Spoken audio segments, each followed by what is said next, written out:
Hello folks, Dr. Robert Barrington here with some more nutrition advice. This video today is going to be another video on mood disorders, anxiety and depression. And I wanted to talk about a herbal remedy that is used in Ayurvedic medicine for this purpose.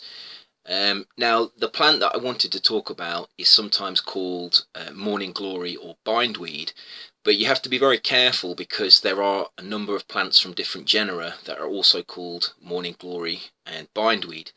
The plant that I'm actually going to talk about has the Latin name Convulvulus Pluricaulis, which is the Latin name for a particular genus and species.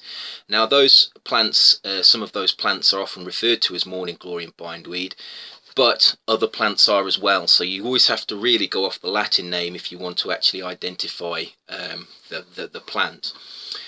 Now this plant, I'll refer to it as Convulvulus from this point on, is used in Ayurvedic medicine, and it's used in Ayurvedic medicine for its cognitive enhancing properties. Really, it's a brain tonic, and I know that it has been talked about and discussed in the circles that are interested, for example, in nootropics, because it has these cognitive enhancing effects, and in that way it's very similar to some of the other herbs that you can get that are, for example, adaptogenic herbs. So things like ginseng, and rhodiola, ashwagandha. These types of plants also have this mild cognitive enhancing effect, and they seem to be effective in the long term, and they seem to be very safe to take over the long term, which is why those people that are interested in their cognitive enhancing effects look to these plants. Now, I'm not suggesting that Convulvulus is an adaptogenic herb. That would have to be properly scrutinized by the scientific community to see if it had those properties. But what I am saying is it has these cognitive enhancing effects, and these cognitive enhancing effects appear to have a modulating effect on the noradrenergic, the serotonergic and the dopaminergic systems. So that means they're affecting noradrenaline production, they're affecting serotonin production, and they're affecting dopamine production. Now, those people that have been following my videos will know that these three systems are particularly useful. They're particularly involved, and manipulation of them can be particularly useful in the treatment of mood disorders such as anxiety and depression. And this is really why this herb needs to be mentioned with regard to this kind of degeneration of mood, because it does appear to be particularly effective. Now, there are many herbs that have had a lot of research done on them, and I've talked about many of those. Convulvulus is a herb that has not been greatly researched. It is widely known in India and Ayurvedic medicinal circles to be a brain tonic, and it is known to have mood elevating effects. But in the scientific community, there's not a great deal of research on this, and most of the research that's been done has been done on animal models. But that research that has been done, there's been studies that have looked at the antidepressant effects of Convulvulus, and they found that the compound has a very effective capacity to reduce depression or depressive-like symptoms in animals. It's very important to distinguish and make the caveat that it's very difficult to actually determine if an animal has depression. You can only infer it has depressive-like symptoms from its behavior. But in those animal models, which have been very well tested, so we have, for example, the swim test. It's a very traditionally used animal model to measure antidepressant effects in drugs. Convulvulus actually had antidepressant effects that were as effective as fluoxetine and imipramine, which are two antidepressant drugs that have been used. Fluoxetine certainly used contemporarily, but imipramine in the past has been one of the mainstream treatments for depression. So it favoured, it fared very well against two, gold standard, if we want to call it that, pharmaceutical drugs, which shows that it does have, likely has those antidepressant properties. In terms of anxiety and measuring anxiety in animals, again, it's very difficult to determine whether an animal is feeling anxious, but it's more. I think it's easier to determine if an animal is anxious than if they are depressed. Depression is a very much more complex disorder. Anxiety is much easier to see in the behaviour. So an animal that is anxious will try and hide. It will try and keep itself still. An animal that is clearly eating and is comfortable in its surroundings is not showing any anxious symptoms. And this is the basis of the open maze test, for example. How much does the animal hide when it's placed under an experimental stress?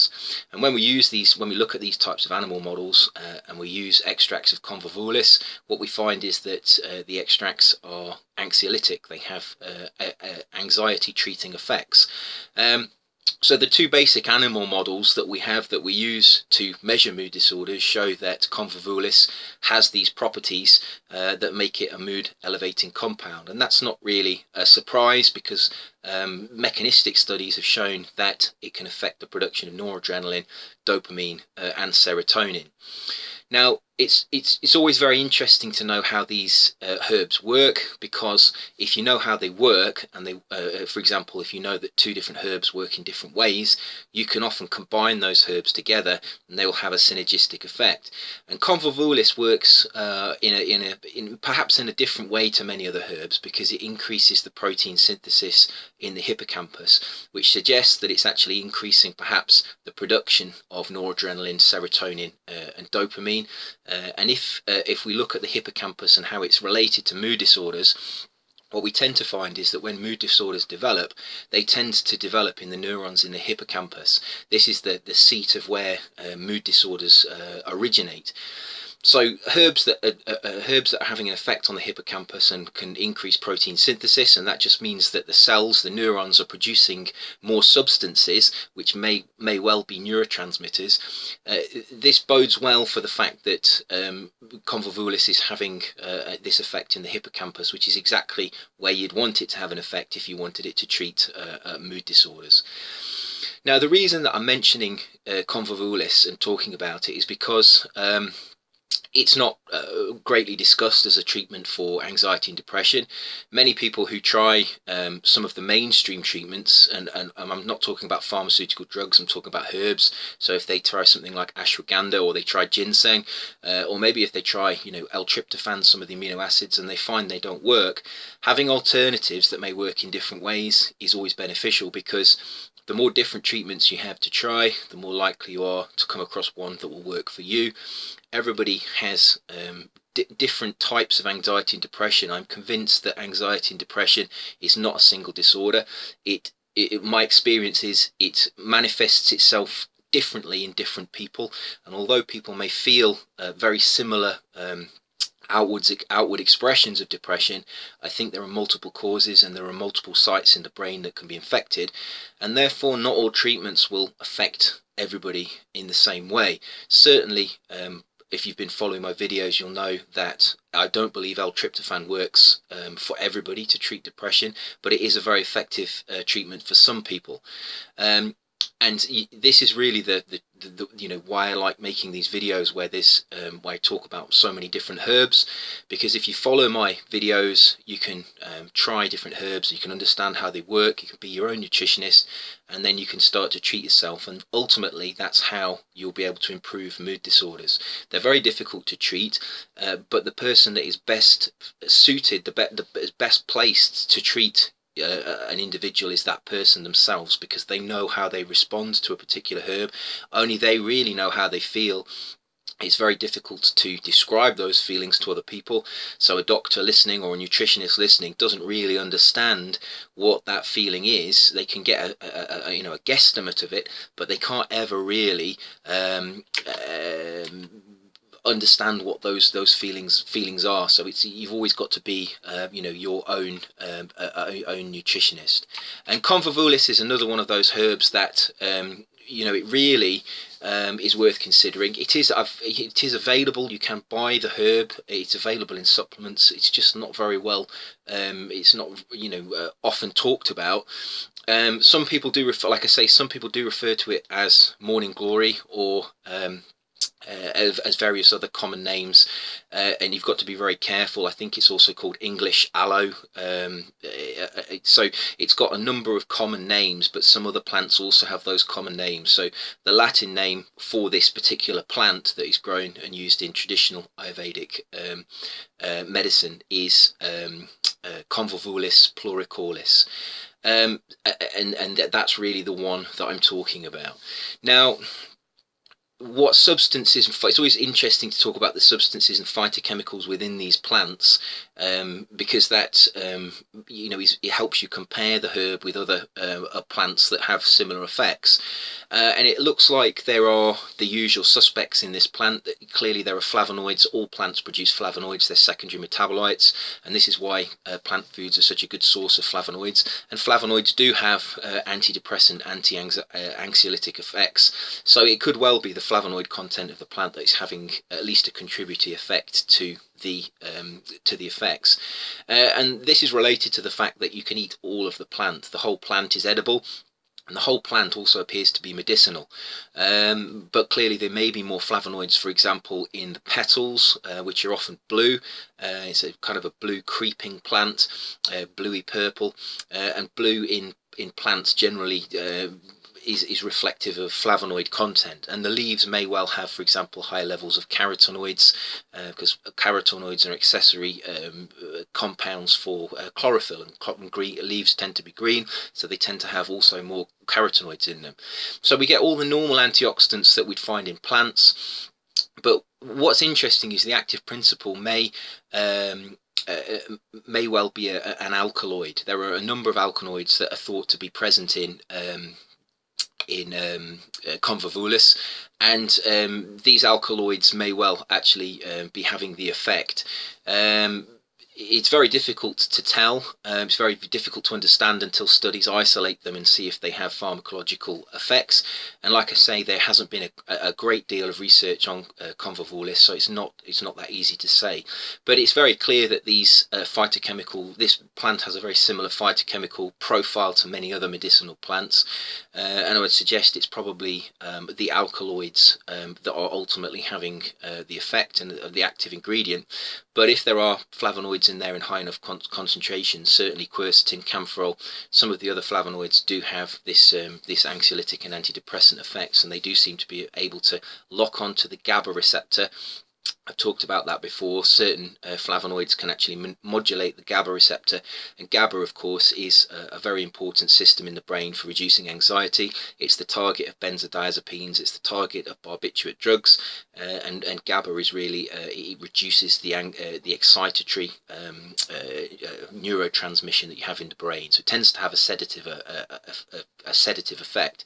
And some of the other effects that you get from taking Convulvulus, you do appear that at higher doses there is a sedative effect. However, alkaloids can also cause sedation, so it could be the alkaloids that are causing that effect. But really, I think what we're looking at with this herb is a combination of flavonoids and alkaloids, and it's probably a combination of the two that are having the effect, and they're probably the active ingredient in this. So it's very difficult to say how it's working, but clearly studies show it does have this effect on the hippocampus. It does seem to target the neurons that you would expect to be involved in mood disorders, and it does appear to be having this effect on the noradrenaline, dopamine and serotonin systems within the hippocampus. So all the research to date suggests and backs up and supports its use in Ayurvedic medicine as a brain tonic.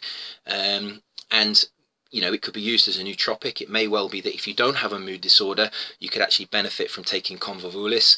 It does appear to be used as a general brain tonic, kind of an anti-stress, almost in the same vein as an adaptogenic. I'm reluctant to call it an adaptogenic because I don't think there is enough data to say that it is an adaptogenic herb. It has to satisfy a number of criteria to be classed as an adaptogenic herb, but it certainly appears to be along the lines of other compounds like ashwagandha, ginseng, Siberian ginseng, brahmi, and all the other adaptogenic herbs that you can take. So it's worth considering if you do have a mood disorder, or if you just want to take it as a cognitive enhancer. It is available as a supplement. You can buy the herb. It's obviously also available through Ayurvedic practitioners. They will know about the herb.